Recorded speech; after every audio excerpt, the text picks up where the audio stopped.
Subhanallah, walhamdulillah, wala ilaha illallah, wallahu akbar. Selesai kita punya melontar berjemaah 2.0. 2.0. Ya. Sembahyang jemaah, melontar pun berjemaah, ya. Barulah berkat kan, semua benda berjemaah. Oi bapak ni apa hal kata ni? Oh, disodok dari belakang rapat betul.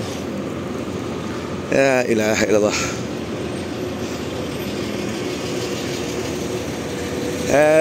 Ini hari kita mendapat makluman khususnya berkaitan dengan haji, ya.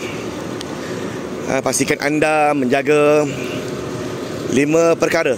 Ya, 5 perkara. Yang pertama sekali, cukupkan duit dalam simpanan, ya. Pastikan ada lebih 15,000. Kalau USN, saya nasihatkan biar simpan lebih, ya, 50,000 ada, supaya tabung haji tengok, uish, ada 50,000, 60,000. Bermakna kalau nak ambil package itu, ya, dah tentu senang, dah tentu betul, dah tentu ada duitnya. Yang kedua, kemaskini profil, kemaskini data anda. Itu di Tijari pun boleh, di aplikasi Tijari. Kalau rasa tak tahu, pergi ke tabung haji lah. Pergilah mana-mana tabung haji yang ada, kemaskini saja, ya, maklumat anda. Maklumat, alamat surat menyurat. Ni kadang-kadang ada orang dapat P1, terpilih, tapi tak jawab, burn. Lepas tu datang ke tabung haji, saya tak tahu pun, tak dapat surat pun. Encik tak kemaskini maklumat. Sudah. Ya. Yang ketiga, kesihatan. Sila jaga kesihatan anda, ya.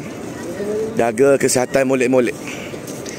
Hari ni, ya, kita lihat kes-kes serangan jantung, ya, begitu banyak sekali, ya, mendadak aja.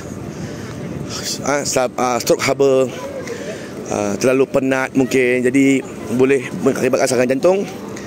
Jadi kecil manis yang terlalu manis, darah tinggi yang terlalu tinggi, ni berpotensi, ya, berpotensi bermasalah. Lagi apa lagi? Yang keempat, ya, yang keempat adalah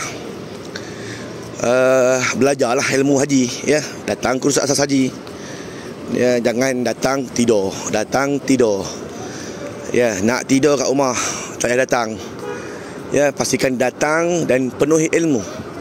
Faham betul-betul, ya, ibadah haji, pelaksanaannya dan sebagainya.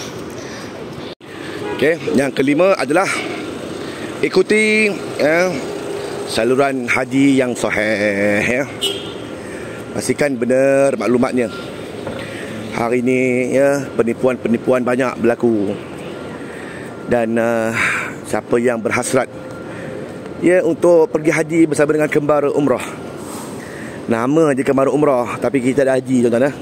Kita ada buat haji, ya. Bahkan alhamdulillah, semenjak ni lebih ramai yang memilih kembara, kerana grupnya sederhana, kecil, tak ramai, ya. Lebu tawifnya pula berpengalaman, bimbingan. Kita tunjukkan apa yang kita laksanakan. Kita tunjukkan pada anda. Buka YouTube channel IC Share, itulah yang kita berikan kepada anda. Tak ada dakwa-dawi. Andai kata ada lagi, ya, travel lain yang mungkin lebih best, lebih hebat, cuba beritahu saya apa yang lebihnya. Maka kita akan menambah baik, insyaAllah, mutu dan kualiti kembara umrah dalam bimbingan haji, insyaAllah. Okey.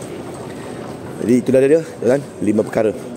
Jangan lupa semak haji bersama USN di 013 450 3230. Wallahu alam.